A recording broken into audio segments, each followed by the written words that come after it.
What's up, y'all? It's the CryptoCoinKid. Welcome to Crypto Talk with Benjamin Wong. I'm your host, CryptoCoinKid.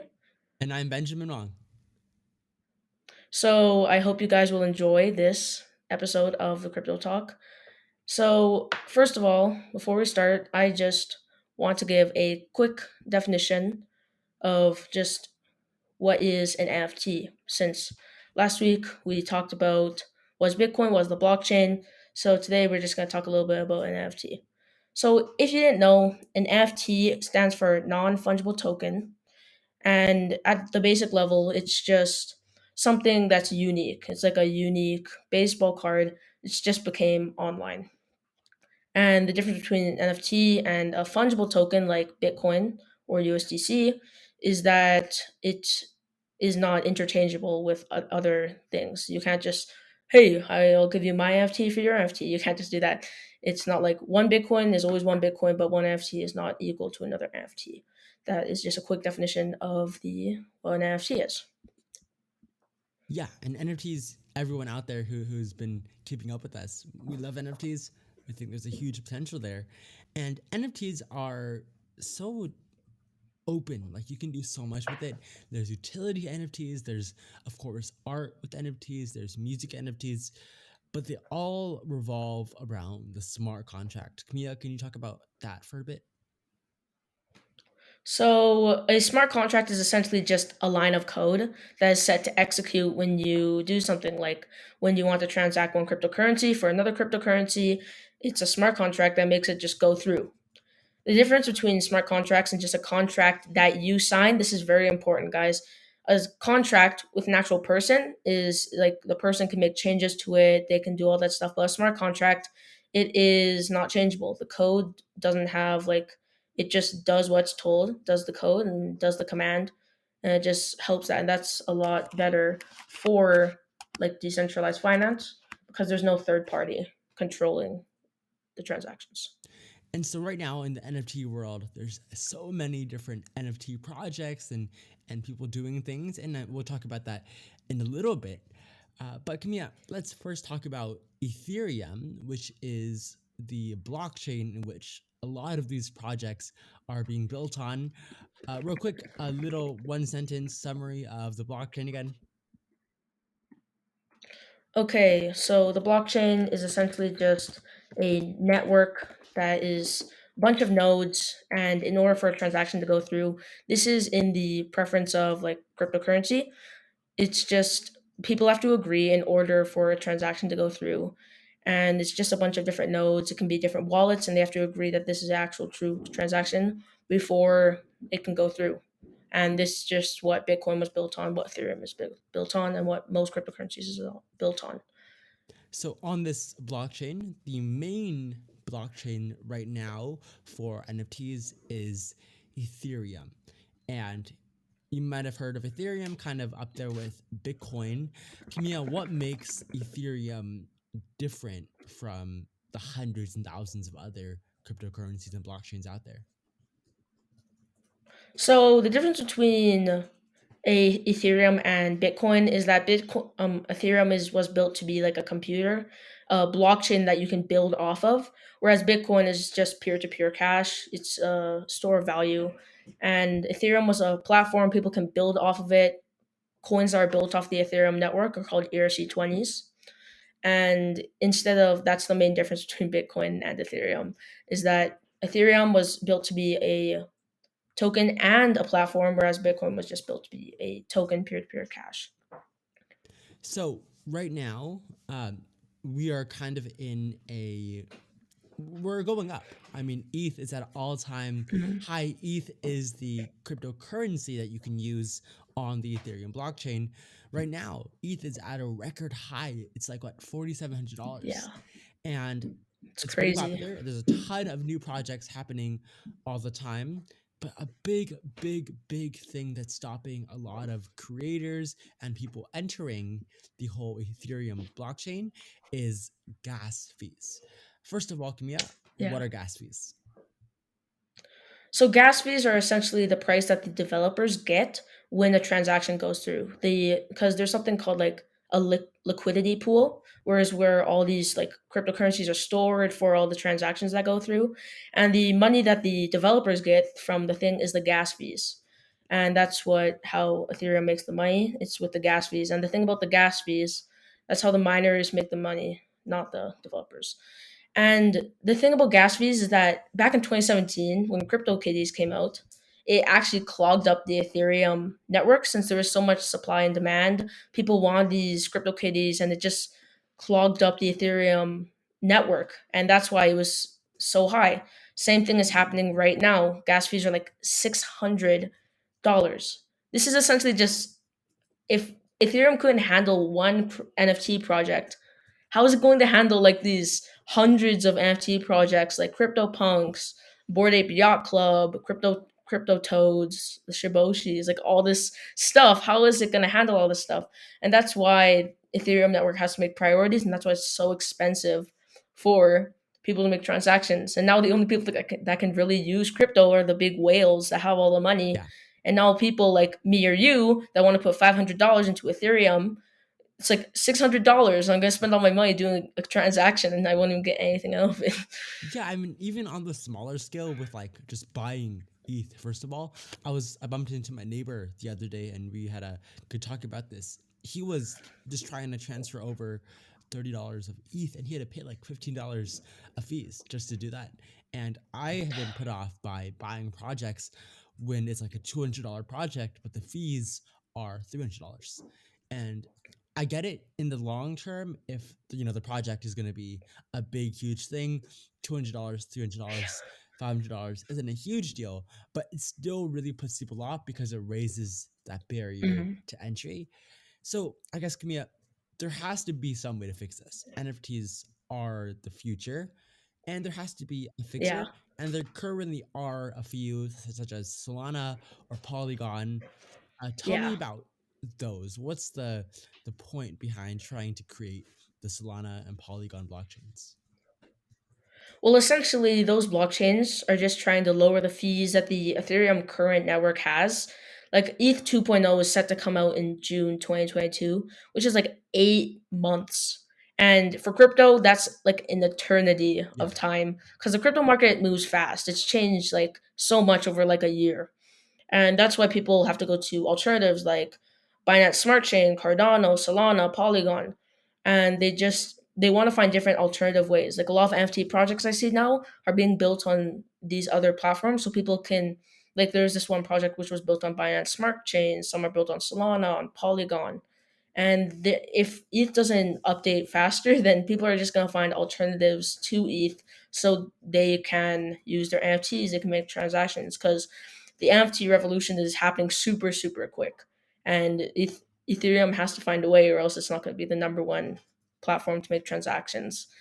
So when a lot of people are going from ETH to things like Polygon or Cardano, Solana, aren't we going to run into the same problem that if everyone now goes to Polygon, aren't Polygon gas fees going to go up? Well, the thing about that is that some platforms are built to actually handle these transactions going through and through all the time. Whereas Ethereum, it wasn't necessarily built for that. It was built to be transactions, but I bet when Vitalik was building Ethereum, he wasn't expecting millions of Yeah. people to make transactions daily 24/7 with all these NFTs, sometimes millions of dollars per one transaction. And that's why some of these projects are just literally built to lower gas fees, like Binance Smart Chain, all that stuff. I think it could happen. It could potentially be a problem that gas fees could go up, but I think they'll be more prepared than Ethereum was back in Yeah. 2017, all that stuff, because they're essentially more built for it. Now, like you said, there are so many different ETH alternatives. This is a question of supply and demand that we'll hit in a second.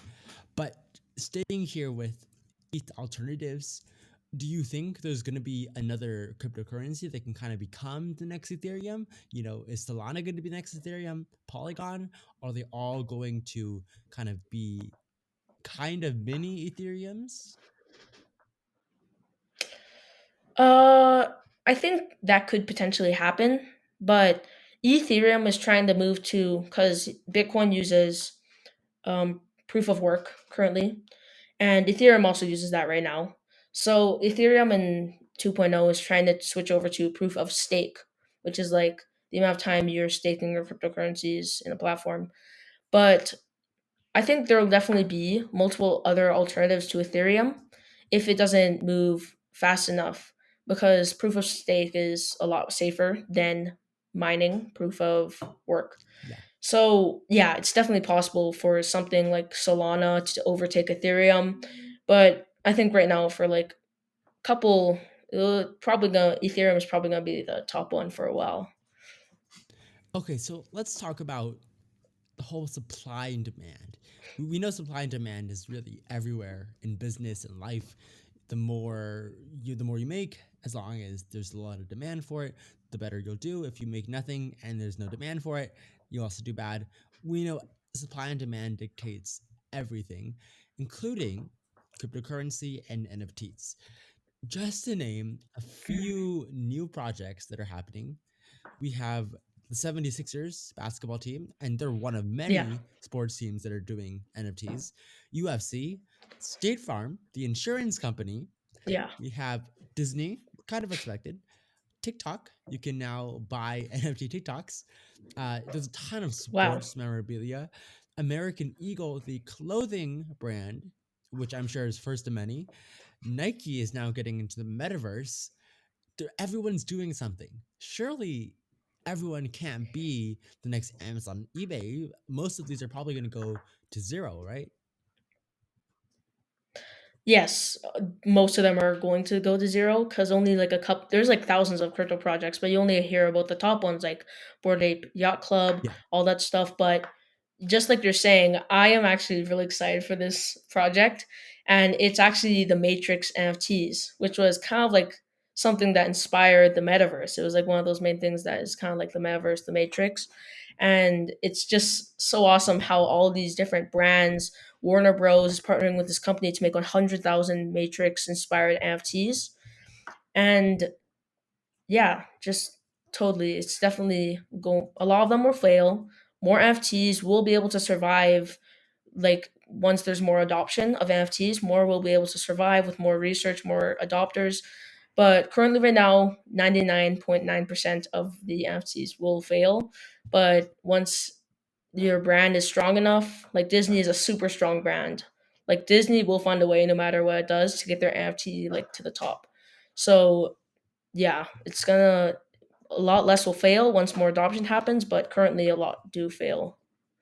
Let's talk about Disney. So Disney is launching on the Vive platform. And from what I'm Yeah, looking at right now on the Vive platform, it's kind of like an open sea, but all of their yeah, drops are more premium items in that, they're mm, $100, $200, you buy a token, and it's just kind of a piece of art. So, not to say that they're gonna do this exactly, but from what it seems, Disney is likely to do something like taking a picture or a video moment from a movie and turning it into an NFT, and you can buy it for $150 or maybe totally. auction it for $1,000. And you get 3 months of Disney Plus, but I don't think that's a huge deal.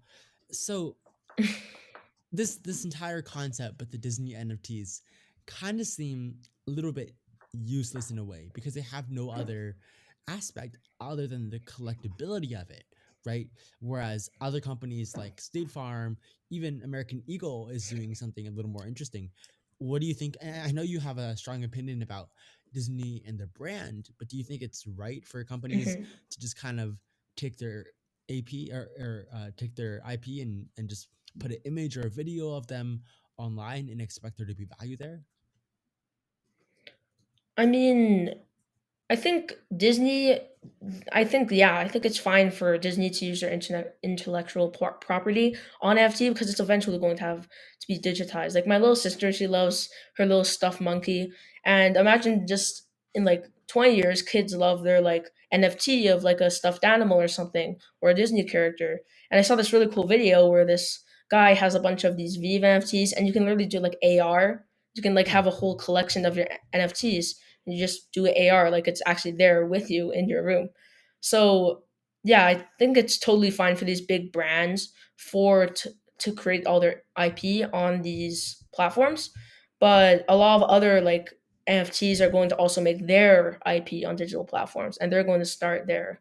Like Viva's uses Omi token, all that Yeah. stuff, and like you literally, if I told you about like Bored Apes Yacht Club like 5 years ago, everyone would probably be like, "What is that?" Right. And then now everyone is just like, everyone knows what it is. It's intellectual property. No one, everyone knows about this brand that became popular because of NFTs.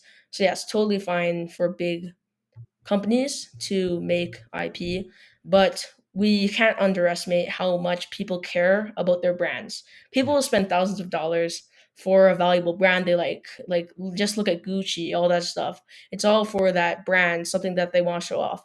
And the other thing about NFTs is that no matter what you do with them, it's like kind of a win-win because if you have a, let's say, a CryptoPunk, a lot of them are very expensive. So there's either two ways. One, you had the amount of crypto to actually buy one for that stuff. Yeah. So that's a lot of crypto. And or second, you were an early adopter and you bought it when it was super cheap and now it just blew up all in your face and now your thing is worth like Yeah. $10,000. So yeah, totally. And I'm really high on companies that can use NFTs in a in my opinion, in a more creative way, like how State Farm creates their NFTs, and you can go on a treasure hunt to collect NFTs, or how American Eagle NFTs are low price, but they're like limited edition type of things. I really Yeah. like those creative things. It's not just like if I was Disney CEO, putting everything out there right away Hmm. with not a huge amount of utility. If you are the CEO of Disney and you needed to go into NFTs, what would you do?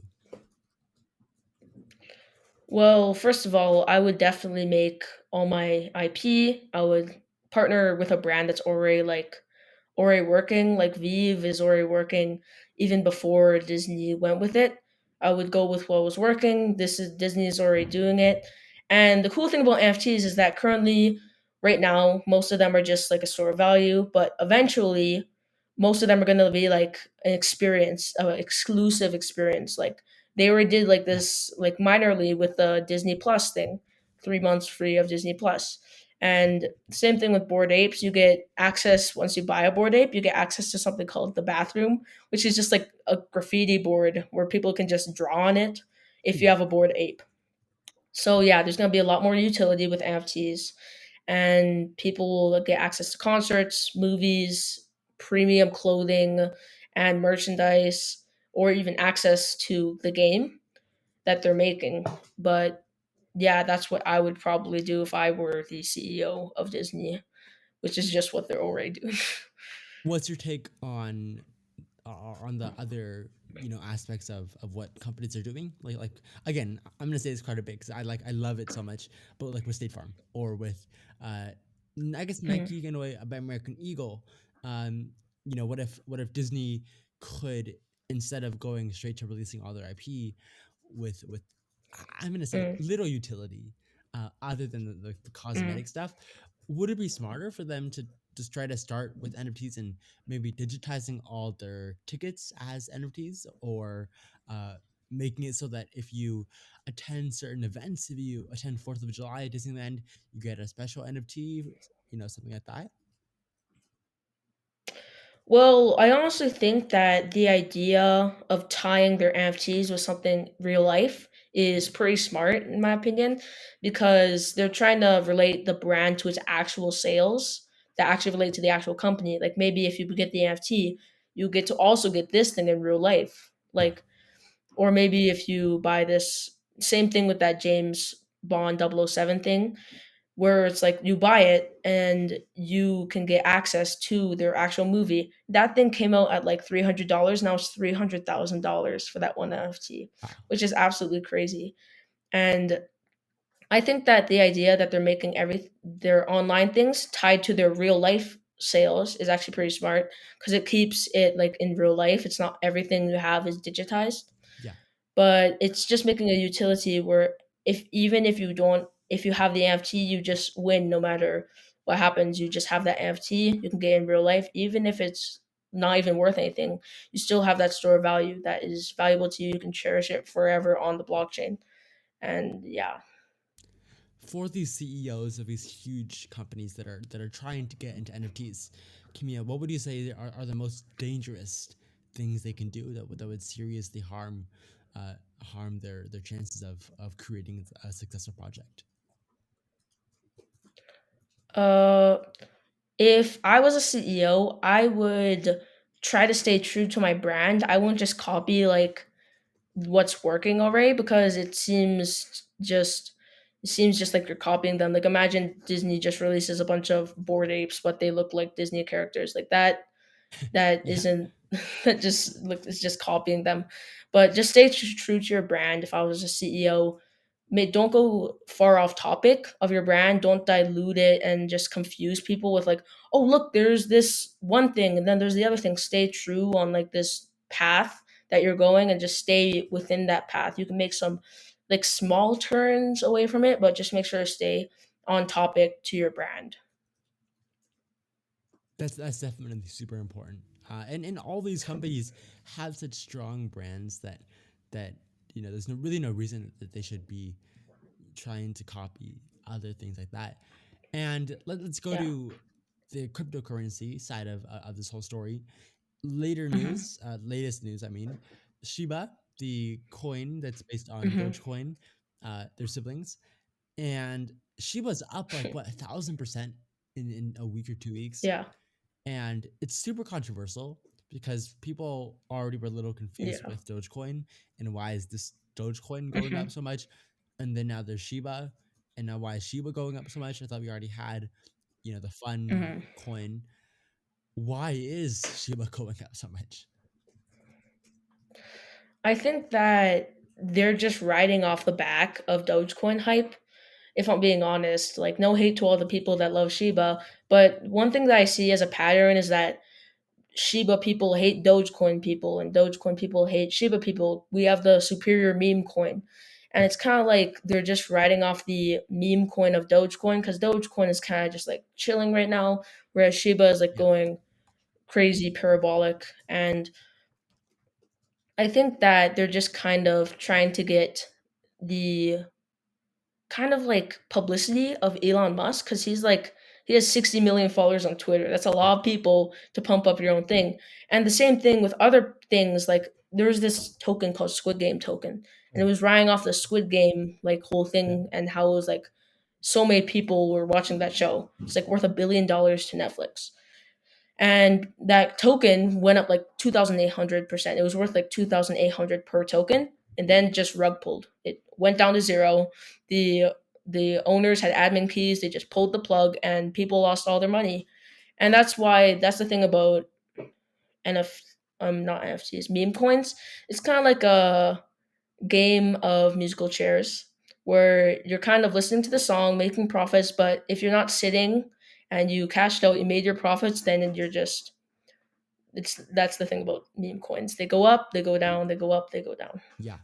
So you talked about Elon Musk. Let's talk about that. So he is a huge proponent for boosting all, and for everyone who doesn't know who Elon Musk is, uh, Tesla, SpaceX, all those kind of things. And he of course has been a big booster of the whole crypto space. I mean, his just tweeting something out can cause huge ripples in the industry. Yeah. He tweeted out a Chinese poem. I had my dad read this to me because it's in Chinese, and so basically it translates to.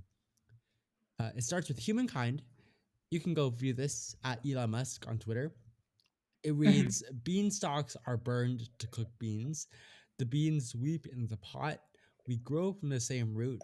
Why should we boil each other with such impatience?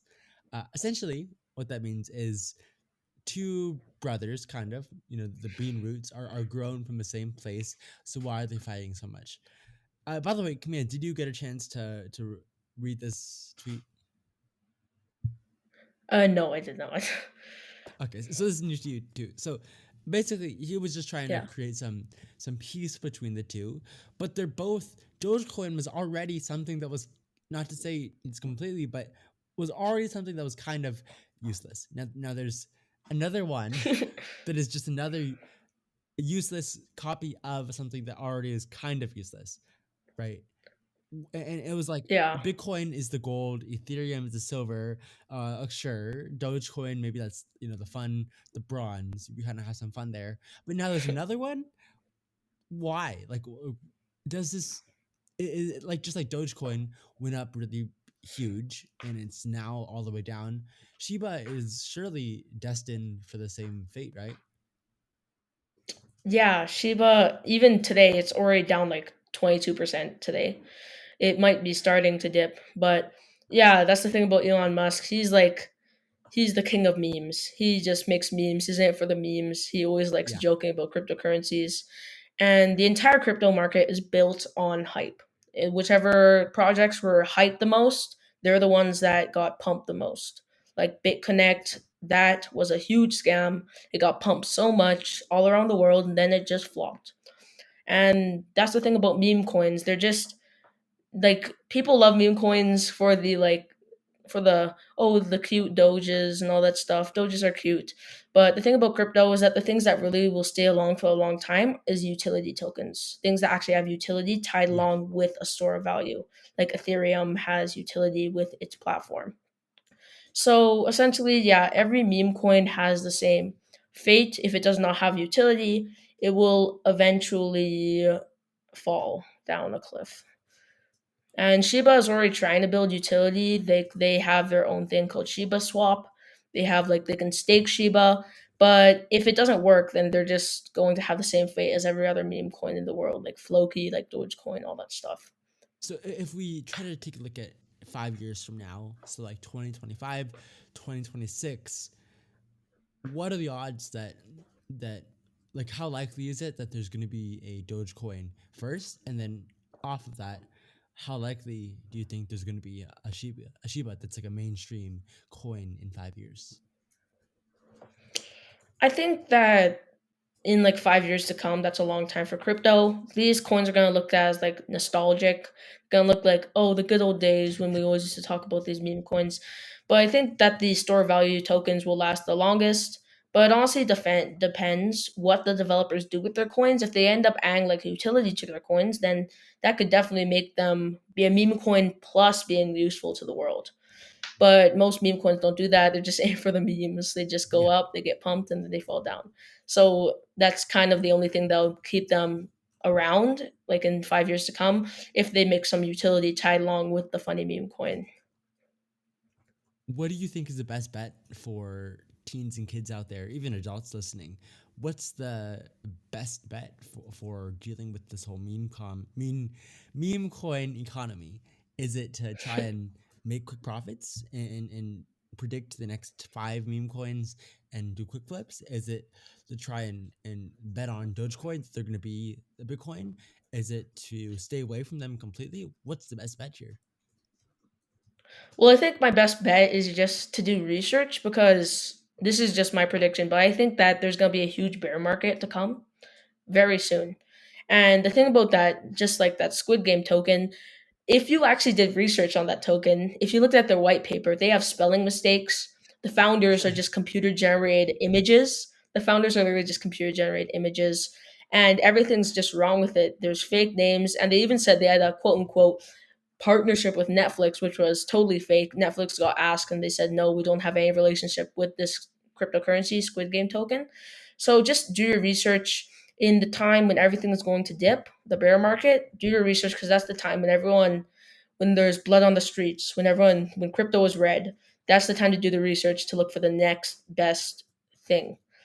However, it is important to understand the meme market because the meme market also everything affects the market. You have to take into account Yep. everything in the crypto market because the meme coins can change the whole market for everything. So pay attention to everything in crypto, no matter if it's dumb, no matter if it's important. Just listen to it.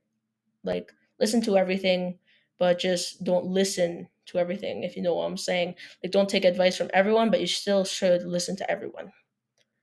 Yeah, and these founders of the Squid token that had spelling mistakes, made a lot of lies, they walked away with $3.4 million from Yeah. doing nothing.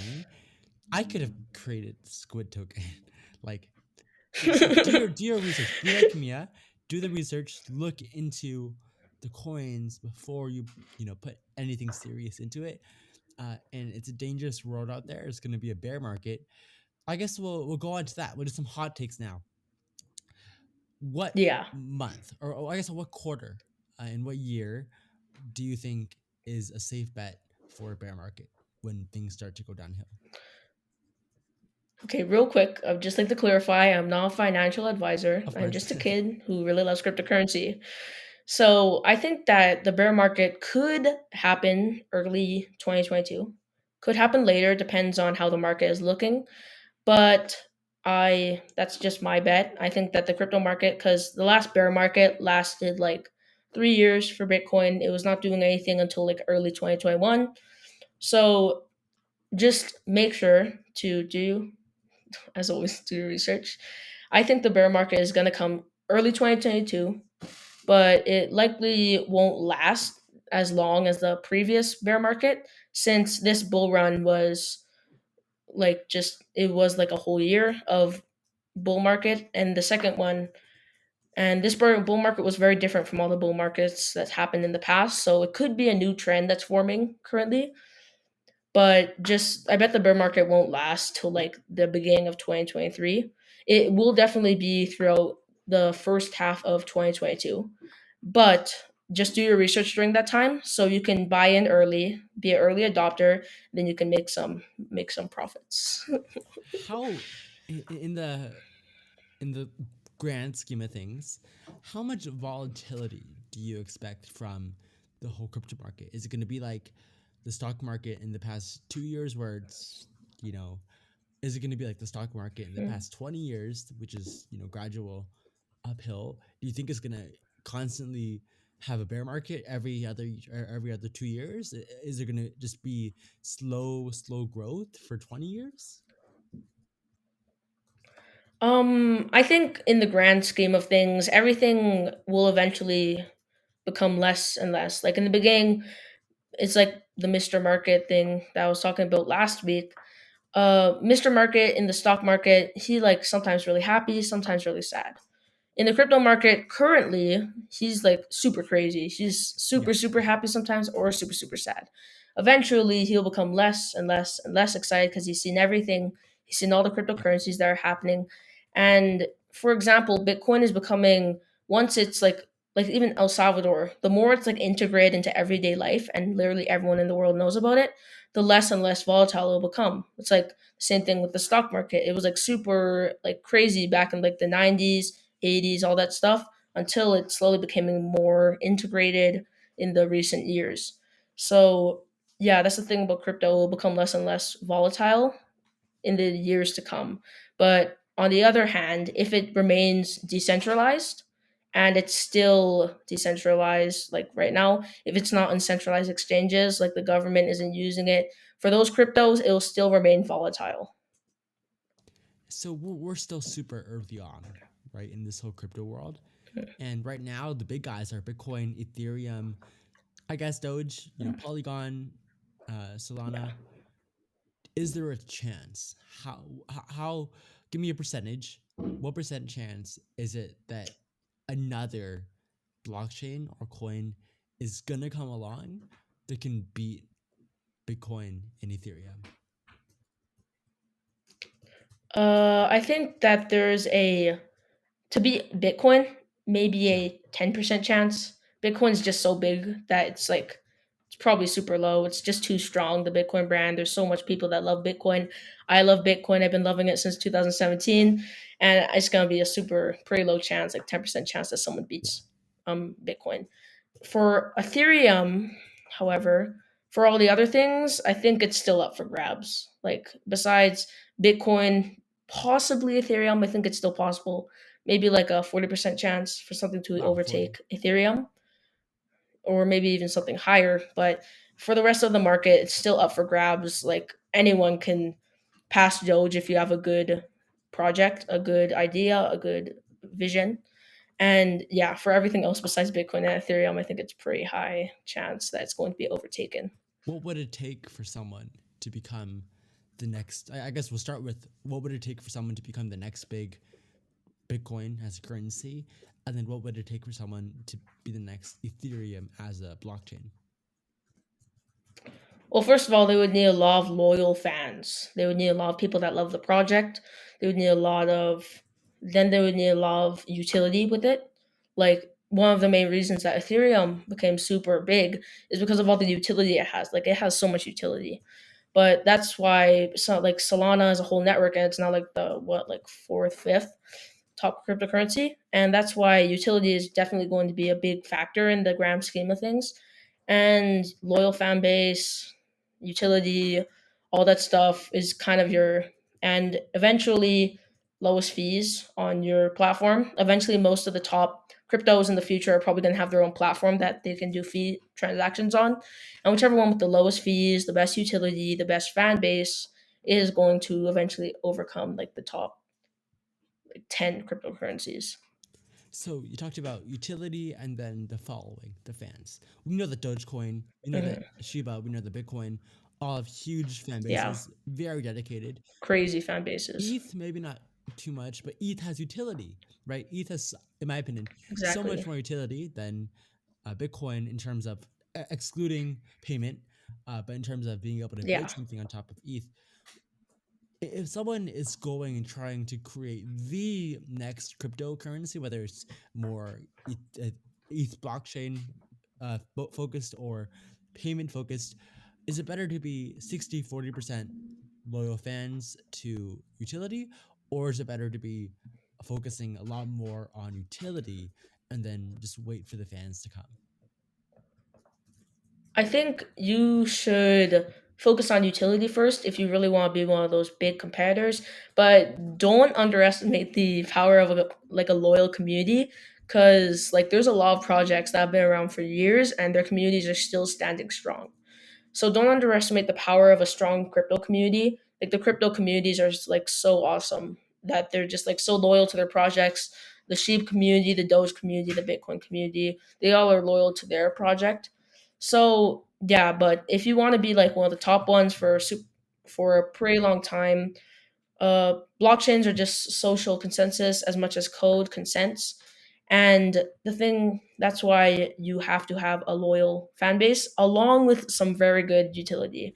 And that's the thing about Ethereum. It's like the best utility, and Bitcoin is like a good community. Yeah, That's why, but the thing about just community and no utility is that if you have a super strong community, but you have no utility with your token, then it will just probably yeah, have the fate of like meme coins. Like there should be like some cryptos, it should be like a religious amount of like support. Like that yeah. crypto is like their religion. It's like that extreme of a community. But there's always better technology, there's always a better platform. Eventually something will probably be better than Ethereum. But yeah, just focus on utility first, but don't underestimate the power of community. Because there's always better tech, but it doesn't mean it'll always win. Last episode, we ended with talking about why there's a good chance that Gen Z will kind of be the fall, at least temporarily, and the Mhm. start of the bear market because of a big figure doing something really dumb with NFTs and devaluing and giving a bad perception of the whole NFT space. You know, we pinpointed Olivia Rodrigo or Charlie D'Amelio. What Mhm. would be if you are the talent manager or agency behind these figures and you had, you know, the Mm. brand of Olivia Rodrigo or Charlie D'Amelio at your disposal, what would be your approach? How would you frame the project? Well, I think that like there's a lot of influencers that are out there, and the thing about it is that a lot of influencers can get in trouble for promoting some things. They can get canceled, just like that cancel culture from promoting projects. Because if you promote this project that was like super big, but then it got a scam, Yeah, same thing like with BitConnect, a lot of people were promoting it, big influencers, but then it was a scam. Just yeah, just make sure to look into the project. And second, stay within your community, stay within the whole grand scheme of your brand. And like these TikTokers have like huge followings. They have like loyal fans. right. That's like they already got like community down. community is like not even a problem for them. So just make sure to have fun with it, because a life where you just look at boring charts all the time, just oh Yeah. next profits, just make sure to have fun with it. That's the thing about crypto. It's just I enjoy crypto. It's fun to me. I love all the different communities. I love everything about it. Nobody knows where it's gonna go. I don't know where it's gonna go. I'm not a financial advisor. I'm not a prophet. I don't know what the future is gonna happen. But just make sure you have fun with it, because you're dealing with people's money, and if they lose it you will be blamed. That's the thing about those influencers. So if they have an NFT project that fails, they're going to lose a lot of fans, because they're probably going to get all those fans that are like, oh yeah, it's Olivia Rodrigo, like she's my favorite singer, Yeah. and they buy the NFT, and then the person that partnered with Olivia Rodrigo was just like a scammer, then she would lose like millions of fans. Like they have Right. like 80 million followers on TikTok. So it's all about speculation. It's all about thinking about these projects, and just make sure to stay within your fan base, and just make sure that's not a scam so you don't lose your whole entire following. And yeah. Yeah, definitely. That's super super important. And I love utility. Like I love utility NFTs because Mhm. they just feel so much more fun to me and so much more valuable than just, a selfie. So that is about the close of today's crypto talk. But one last thing, our weekly baby steps, really quick, simple Mhm. things that can get everyone listening at home into the crypto world. What are we suggesting today, Kamia? So first of all, make a wallet. Like the beginning of all crypto journeys, you just have to create a wallet, because then you can do everything else if you just have a wallet. I recommend MetaMask because that's what I personally use. And you can also, you for most of the crypto games, like there's this one called My Meta, which I really like, and it uses an Engine wallet. So you can also download Engine if you want to get into some other crypto games, but make sure to start a wallet, transfer maybe like $100 into your account of ETH, and just look for different games that are trending, like Axie Infinity, like My Sandbox, which is a recent one that was like exploded in popularity, Decentraland, and also make sure to look at the small ones, because then those ones could potentially blow up as big as the other ones. Yeah. So, for example, like, have you ever heard of Brave browser, like the alternative browser? No. Brave browser. Okay, so Brave browser is essentially just like a ad blocking whole website, where it just blocks ads for you, and you don't have to get like YouTube Premium or any of that. It just blocks the ads for you. And the thing about that is they have something called BAT, which is called Basic Attention Token, and you earn that by looking at their ads or sponsorships. It could be a sponsorship with Crypto.com, it could be with Telus, it could be with whatever. And I've been using this for like 3 years, and I like never even knew about BAT until like super recently, and it Yeah. turns out I earned like $600 from Wow. that. I earned $600 just from looking at the ads, just scrolling through Twitter, all that stuff. I earned $600 from literally doing nothing. Wow.